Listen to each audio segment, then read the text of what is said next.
Hi dear student, this is AK Singh, ex-faculty of UAM, KD Campus, Paramount, Skill India and many more, as well as ex-banker SSC CL 2012 selected। बच्चों पिछले session में पिछले video में हम लोगों ने discuss किया था कि अंग्रेजी का सिलेबस क्या होता है, उनको कैसे तैयार करें। आज के सेक्शन में हम लोग डिस्कस करेंगे कि अंग्रेजी समझ में क्यों नहीं आता और समझ में नहीं आता तो उसके पीछे रीज़न क्या है और उस रीज़न का सोल्यूशन क्या है। तो आज के वीडियो में हम लोग ये डिस्कस करने वाले हैं कि अंग्रेजी ना समझ में आने का कारण क्या है और उसको कैसे समझें। पिछले वीडियो मैंने आप लोगों को सिलेबस बताया था, सिलेबस क्या होता है, स्टैंडर्ड एग्जाम्स की बात करें तो उनका सिलेबस क्या होता है और सिलेबस को तैयार कैसे करें, ये we have discuss, we have gone through. तो आप अगर आज ये पहला वीडियो है तो पीछे का वीडियो जरूर देखिएगा आप लोग, तो उसमें आपको सिलेबस की समझ डेवलप होगी, उसको कैसे पढ़ना चाहिए। और आज के वीडियो में हम लोग डिस्कस करेंगे कि अंग्रेजी समझ में क्यों नहीं आती और नहीं आती तो उसके पीछे कारण क्या है और फिर उसके साथ आपको कैसे समझ में आएगा, वो सब कुछ आपको डिस्कस करना है। वो सारी बातें हम लोग आज इस वीडियो के माध्यम से डिस्कस करेंगे। तो समझे अंग्रेजी क्यों नहीं समझ में आता। सबसे पहले तो ये समझे, देखो इंग्लिश ना समझ में आने का सबसे बड़ा कारण है कि हम लोग इंग्लिश में एग्जाम और एकेडमिक एग्जाम दोनों को एक साथ लेकर के चलते हैं। आपको थोड़ा सा समझना पड़ेगा, कॉम्पिटेटिव एग्जाम और academic exam there are very minor differences, बहुत माइनर से डिफरेंसेस है जिनको आपको समझना पड़ेगा। एकेडमिक एग्जाम में क्या होता है, पढ़ना होता है और पढ़ के ले जाकर के लिख देना है, जैसा हमने पढ़ा वैसा लिख देना है, एग्जाम में नंबर आ जाएंगे। एकेडमिक एग्जाम तो ये हो गया। और कॉम्पिटेटिव एग्जाम में क्या होता है, कॉम्पिटेटिव एग्जाम में आपको एक अलग अप्रोच डेवलप करनी होती है अंग्रेजी में, वो हम लोगों को अलग से पढ़ना पड़ेगा। तो कुछ लोगों को एकेडमिक वो बहुत स्ट्रांग है तो वो सोचते हैं कि मैं कॉम्पिटेटिव निकालूंगा और कॉम्पिटेटिव की चीजों को कैसे अप्रोच करें वो देख नहीं पाते, तो वो टॉपिक क्लियर करने में लग जाते हैं। अब टॉपिक कैसे क्लियर करते हैं, रैंडम टॉपिक तैयार करते हैं, जैसे कभी नाउन पढ़ लिया, कभी टेंस पढ़ लिया, कभी एक्टिव पैसिव पढ़ लिया, कभी नरेशन पढ़ लिया, ऐसे नहीं करना होता। इंग्लिश में एक चयन बनता है। इंग्लिश में बात करें या हिंदी में बात करें या किसी भी सब्जेक्ट की बात करें, एक चैन बनता है, एक चैन दूसरी चैन को जोड़ता है, मतलब एक टॉपिक दूसरे टॉपिक से जुड़ा हुआ होता है। अगर आप उसी सीरियल उसी सीरीज में पढ़ेंगे तो चीजें समझ में आएंगी, अगर उस सीरीज में नहीं पढ़ेंगे तो क्या होगा कि चीजें क्लियर तो होंगी लेकिन एग्जाम में आप अप्रोच नहीं कर पाएंगे। तो मैं आप लोगों को यही समझाऊंगा कि अंग्रेजी एक दूसरे से कैसे इंटलेक्ट करता है, कैसे एक टॉपिक दूसरे टॉपिक पे डिपेंड करता है, एक टॉपिक नहीं समझ में आने की वजह से दूसरा टॉपिक कैसे नहीं समझ में आता है, वो सारी बातें हम लोग डिस्कस करेंगे। इसमें कई सारे 2-3 पॉइंट बना लेता हूँ, पॉइंट टू पॉइंट में आपको समझाता चला जाता हूँ, एक एक पॉइंट आप समझिए। किसी तरीके का कोई डाउट और किसी तरीके का कोई अगर इश्यूज जनरेट हो तो डेफिनेटली मोस्ट वेलकम, आप कमेंट करिए, नेक्स्ट वीडियो में आप सारी प्रॉब्लम को सॉल्व करूंगा। तो पहले हम लोग पॉइंट नंबर 1 पे डिस्कस करते हैं कि पॉइंट नंबर 1 में हम लोग डिस्कस करेंगे ये टॉपिक वाइज एक टॉपिक दूसरे से कैसे इंटलेक्ट करता है। मतलब एक टॉपिक नहीं समझ में आएगा तो दूसरा क्यों नहीं समझ में आता, उसके पीछे रीजन देखिए। देखो होता क्या है, एक टॉपिक दूसरे टॉपिक को पूरा करता है। जैसे मैं लिख रहा हूं, कुछ टॉपिक लिख रहा हूं, पहला अगर मैं पहले की बात करूं यहाँ पे, तो जैसे पहला अगर मैं लूं यहाँ पे नाउन, अगर दूसरे की बात कर रहा हूं तो यहाँ पे मैंने लिखा प्रोनाउन, तीसरा अगर मैं कहूं आर्टिकल, और ये चौथा जो है सब्जेक्ट वर्ब एग्रीमेंट। अब ये 4 टॉपिक हम लोग अलग अलग पढ़ते हैं, जबकि अगर आप थोड़ा सा एनालिसिस करेंगे तो ये चारों टॉपिक एक ही टॉपिक है, मतलब एक दूसरे के पूरक हैं। एक टॉपिक अगर आपको समझ में आएगा तो दूसरा समझ में आएगा, और दूसरा समझ में आएगा तो तीसरा समझ में आएगा, अदरवाइज समझ में नहीं आएगा। तो ये चारों टॉपिक क्या है, एक दूसरे के पूरक हैं। हम लोग क्या करते हैं, इंडिविजुअल टॉपिक को क्लियर करने में लगे हुए होते हैं, 50 रूल, 65 रूल, 75 रूल, या इस तरीके से 100-150 रूल, है ना। कुछ वीडियोज में ऐसे भी देख रहा था जिसमें लिखा रहा था टॉप 100 रूल्स ऑफ नाउन।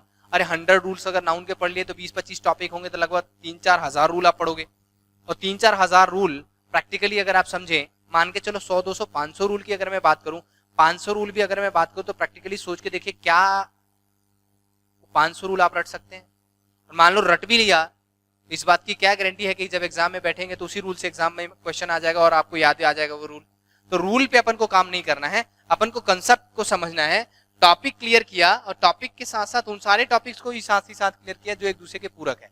तो पहला अगर मैं देखूं, नाउन, प्रोनाउन, आर्टिकल और सब्जेक्ट वर्ब, ये चारों टॉपिक एक ही टॉपिक है, और जब इनको मर्ज करोगे तो वो पॉइंट्स निकालो जहां से चारों के कॉमन रूल निकलते हैं, जो नाउन में भी लग जाए, आर्टिकल में भी लग जाए, प्रोनाउन में भी लग जाए और सब्जेक्ट वर्ब में, वहां से एग्जाम में क्वेश्चन बनता है। और ये तब समझ पाओगे जब ये चारों टॉपिक एक साथ पढ़ोगे, ठीक है। तो पहला टॉपिक वाइज पहले में ये। दूसरे में अगर मैं कहूं यहाँ पे, अब दूसरे में टेंस पढ़ते हैं। टेंस मोस्ट इंपॉर्टेंट टॉपिक होता है, जिसको लोग कहते हैं कि टेंस अगर समझ में आ जाए तो सब समझ में आ जाएगा। अब बच्चा क्या करता है कि टेंस रटने पे लग जाता है, टेंस रट लेता है, लेकिन मैं आपको बताऊं कि टेंस एक अलग अलग अकेला टॉपिक नहीं है, टेंस के साथ साथ बहुत सारे टॉपिक्स हैं जो टेंस के साथ साथ होते हैं। जैसे एक मॉडल होता है, अगर मैं इसकी बात करूं तो कंडीशनल सेंटेंस होता है, ये सब टेंस के पार्ट हैं। इसी में अगर मैं बात करूं कंजंक्शन होता है, ये भी टेंस का ही पार्ट मैं लिखूंगा, क्योंकि कंडीशनल सेंटेंस में इफ, बट, एज इफ, इन सारी चीजों को पढ़ेंगे। तो इफ के साथ कहा जाता है कि इफ के साथ अगर प्रेजेंट का इंडिफरेंट है तो दूसरी तरफ फ्यूचर का इंडिफरेंट हो जाएगा। तो कहीं ना कहीं कंजंक्शन भी टेंस के थ्रू चलता है, या टेंस कंजंक्शन को पूरा करता है, या कंजंक्शन टेंस को पूरा करता है। इसी में मैं आपको एक टॉपिक और, active voice and passive voice, active and passive voice. अब देखो कुछ बच्चे क्या करते हैं कि बैंकिंग एग्जाम में active voice passive voice narration नहीं आता। एक्टिव पैसिव नरेशन अगर नहीं आता, टेंस तो आता है ना, तो टेंस अगर आप पढ़ रहे हो और बाय द वे एग्जाम में क्वेश्चन एक्टिव पैसिव या नरेशन से आ गया, डायरेक्ट क्वेश्चन नहीं आते, लेकिन जब पैराग्राफ लिखा जाएगा, इंप्रूवमेंट लिखा जाएगा, कॉमन एरर लिखा जाएगा, तो लिखते समय तो एक्टिव वॉइस पैसिव वॉइस में भी लिखा जा सकता है, डायरेक्ट में भी लिखा जा सकता है, इनडायरेक्ट में भी लिखा जा सकता है। तो जब आप टॉपिक की समझ डेवलप कर रहे हो, बेसिक लेवल पे जब काम कर रहे हो, तो इन सारे टॉपिक्स पे आपको बराबर काम करने की जरूरत होती है, ठीक है।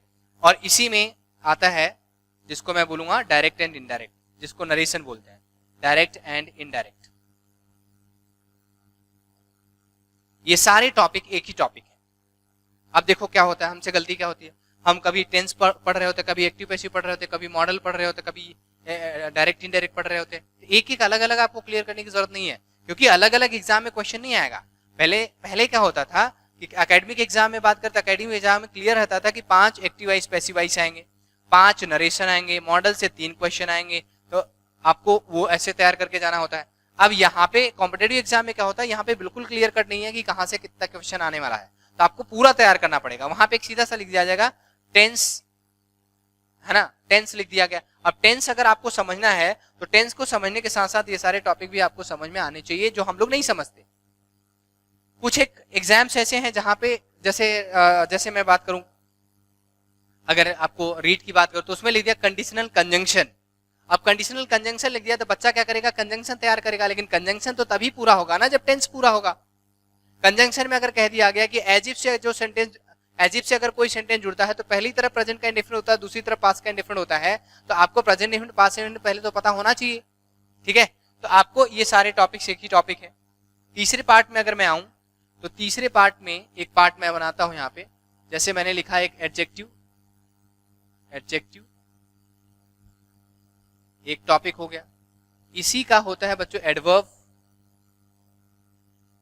और इसी में मैं लिखूंगा आर्टिकल, फिर से आर्टिकल, और इसी में फिर मैं लिखूंगा एक टॉपिक और डिटरमिनर। ये सारे टॉपिक एक ही टॉपिक है। देखो ये सारे टॉपिक एक ही टॉपिक है। अब एडजेक्टिव अगर आप अलग पढ़ रहे हैं, एडवर्ब अगर आप अलग पढ़ रहे हैं, अब एडवर्ब के लिए तो बेसिकली अगर मैं बात कहूं तो ऐसे ही सिंपल सा आपको पता है कि जो वर्ब की विशेषता बताए उसे एडवर्ब कहते हैं।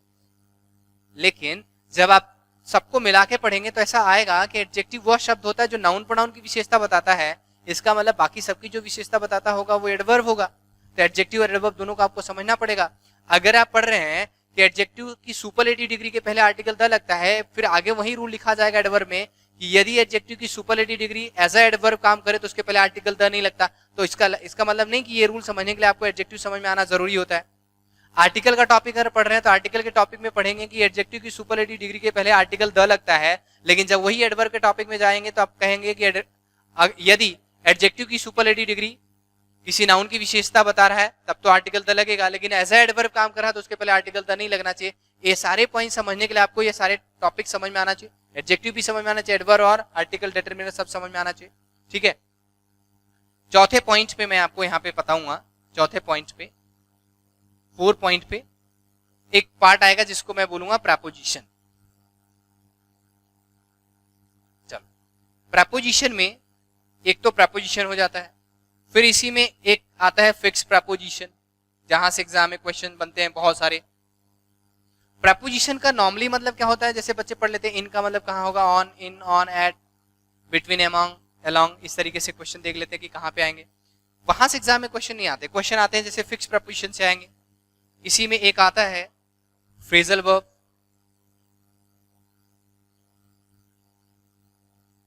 फ्रेजल वर्ब, इसी में आता है एक idiom and phrases, idioms, and phrases, है ना। तो ये सारे टॉपिक एक ही टॉपिक है। अब प्रपोजिशन जब आप तैयार करो तो फिक्स प्रपोजिशन आपको पता होना चाहिए। फिक्स प्रपोजिशन में प्रपोजिशनल वर्ब, प्रपोजिशनल नाउन, बहुत सारी चीजें आपको सीखनी पड़ेगी। फ्रेजेस समझना पड़ेगा, फ्रेजल वर्ब समझना पड़ेगा, इडियम्स के साथ फ्रेजेस समझना पड़ेगा। तो ये सारा का सारा पॉइंट, तो मैं अगर सारे टॉपिक को बात करूं तो सारे टॉपिक को मैं 4 पॉइंट में पढ़ाऊंगा। पहला, ये सारे इंटरलेक्टेड टॉपिक हैं, एक एक पहले हम लोग इनको इंडिविजुअल समझेंगे। कैसे पढ़ेंगे ये भी मैं आपको बता दूं पहले ही। पहले मैं इनको इंडिविजुअल पढ़ाऊंगा, नाउन अलग पढ़ाऊंगा, प्रोनाउन अलग, आर्टिकल सबको अलग अलग पढ़ाऊंगा। और जब सारे टॉपिक्स आपको बहुत अच्छी तरीके से क्लियर हो जाएंगे तो सबको मर्ज करके मैं आपको वो पॉइंट बताऊंगा जहां से एग्जाम में क्वेश्चन बनते हैं, और उनको सबको कंबाइन करके वो रूल निकालूंगा जो आपके एग्जाम के लिए जरूरी होंगे। बेसिक लेवल में तो आपको बहुत सारी चीजें बतानी पड़ेगी टॉपिक को क्लियर करने के लिए, लेकिन जब एग्जाम लेवल पे आएंगे तो बहुत कम पॉइंट्स होंगे जो एग्जाम में आते हैं। तो उन सारे पॉइंट्स पे भी हम लोग डायरेक्टली काम करेंगे। ऐसे टेंस एक्टिव पैसिव, ऐसे फिर हम लोग यहाँ पे, और फिर ऐसे हम लोग यहाँ पे करेंगे। आई होप कि यहाँ तक आपको समझ में आ गया। अब आ गया हम लोग टॉपिक वाइज। तो क्यों नहीं समझ में आता, समझ में, तो क्यों नहीं समझ में आने का कारण है ये टॉपिक एक दूसरे से पूरे होते हैं। अगर इन टॉपिक को साथ में नहीं पढ़ा जाए तो एक एक टॉपिक क्लियर करने से एग्जाम में, क्योंकि एग्जाम में एक एक टॉपिक से क्वेश्चन नहीं आते, कॉम्बो में आते हैं, सेंटेंस लिखा जाएगा, उसमें एरर निकालना होता है, उसके लिए आपको एक प्रॉपर समझ होना बहुत जरूरी है। इसके साथ ही एक पॉइंट मैं आपको और एक्सप्लेन कर दूं, एक एग्जाम वाइज आपको पढ़ना होता है। एग्जाम वाइज पॉइंट नंबर 2 मैं यहां पे डिस्कस करूंगा, इसको बोलेंगे एग्जाम वाइज। इंग्लिश में फेल होने का एक बड़ा कारण ये भी है, एग्जाम वाइज समझ नहीं होना। एग्जाम वाइज ना समझ में आने का कारण क्या है, जैसे रीट आ गई, रीट की तैयारी करना शुरू कर दिया, कभी पटवारी की तैयारी कर ली, कभी एलडीसी की तैयारी कर ली, कभी एसएससी, सीजल, सीपीओ, इनकी सबकी तैयारी एज अ स्टूडेंट करते ही हैं। भाई कहते हैं कि नहीं मेरा तो मोटो है सीजल की तैयारी करना, लेकिन कितना ही आप मतलब डिटरमाइन हो कि मैं सीजल की तैयारी करूंगा, लेकिन जैसे ही एलडीसी का एग्जाम आता है, पटवारी का एग्जाम आता है, या रीट का एग्जाम आता है, तो डेफिनेटली हम लोग थोड़ा सा मूव कर जाते हैं कि पहले एग्जाम ये है तो पहले मैं इसकी तैयारी कर लूँ, और फिर उसका सिलेबस करने किसी कॉम्पिटेटिव या कोचिंग सेंटर में चले जाते हैं। 4-5 महीने 5 महीने का उनका सिलेबस करना शुरू कर देते हैं। आपको ऐसे नहीं करना है। इंग्लिश में या फिर ऐसे इंग्लिश को भी डिसाइड करिएगा, ऐसे मैथ्स को भी डिसाइड करें, ऐसे जीके वगैरह सबको आप फाइनलाइज करिएगा। देखिए एग्जाम वाइज अगर मैं कहूं कि अगर आप एसएससी सीजीएल की तैयारी कर लेते हैं, एसएससी की तैयारी कर लेते हैं, तो ये आपका सीजीएल भी हो जाएगा, इसी के साथ आपका सीपीओ भी हो जाएगा, इसी के साथ आपका 10+2 भी हो जाएगा, और इसी के साथ आपका एलडीसी भी हो जाएगा। ये सारे एग्जाम्स एक ही एग्जाम है, मतलब सबका सिलेबस एक ही है। अगर आपने एसएससी की तैयारी कर ली तो आपके सीजीएल का भी एग्जाम दे सकते हो, सीपीओ का भी दे सकते हो, 10+2 का भी दे सकते हो, एलडीसी का भी दे सकते हो। एक बार एसएससी सीजीएल का पूरा सिलेबस देख लो, इसके बाद जब इनके एग्जाम्स आ जाते हैं इनके पेपर निकालना शुरू कर दो, ठीक है। दूसरा, अगर आपने आईबीपीएस की तैयारी कर ली, आईबीपीएस की इंग्लिश आपने तैयार कर ली, तो यहाँ पे पीओ का भी हो जाएगा, क्लर्क का भी हो जाएगा, सॉरी पीओ भी हो जाएगा, इसमें आपका क्लर्क भी हो जाएगा, इसमें आपका एलआईसी भी हो जाएगा, इसी में आपका जो बाकी एसओ हो गया, एएफओ हो गया, ये सारे एग्जाम्स आपके कवर हो जाएंगे। अब होगा क्या, कुछ एग्जाम्स में नए टॉपिक 1-2 जुड़ जाएंगे, कुछ एग्जाम में नए 1-2 टॉपिक हट जाएंगे, लेकिन लगभग लेवल इनका सबका सेम रहता है। और एक मैं स्टेट की अगर बात करूं, जैसे रीट या पटवारी की बात करूं, तो यहाँ पे स्टेट एग्जाम्स होते हैं, रीट, पटवारी, एलडीसी वगैरह इस तरीके से। जैसे राजस्थान में, उत्तर प्रदेश में अलग अलग एग्जाम होते हैं, तो एक तैयारी आप कर लें। अगर इनकी तैयारी कर लेते हैं तो अंग्रेजी में आपको इनके लिए कुछ ज्यादा खास तैयार करने की जरूरत नहीं पड़ेगी। तो अंग्रेजी ना समझ में आने का कारण ये रहा, और अंग्रेजी में फेल होने का भी कारण यही है। तो आपको कैसे तैयार करना है, आई होप कि आप लोगों को समझ में आ गया होगा। पहले आप टॉपिक वाइज तैयार करिए, फिर इसके बाद एग्जाम वाइज करिए, और फिर इसके बाद चैप्टर वाइज करिए। ये सारे 3 स्टेप होने चाहिए, पहला टॉपिक वाइज, दूसरा चैप्टर वाइज, और तीसरा एग्जाम वाइज। ये अगर 3 सेगमेंट लेकर के चलते हैं, 3 तरीके से आप तैयारी करते हैं, तो डेफिनेटली आपको एग्जाम में पास होने से कोई रोक नहीं सकता, और आपको बहुत ज्यादा मेहनत करने की जरूरत नहीं पड़ेगी। ठीक है, आई होप कि आप लोगों को समझ में आ रहा होगा। बाकी का हम लोग नेक्स्ट वीडियो मिलते हैं, तब तक के लिए thank you very much, thanks lot for this session, see you in the next class, तब तक के लिए बाय।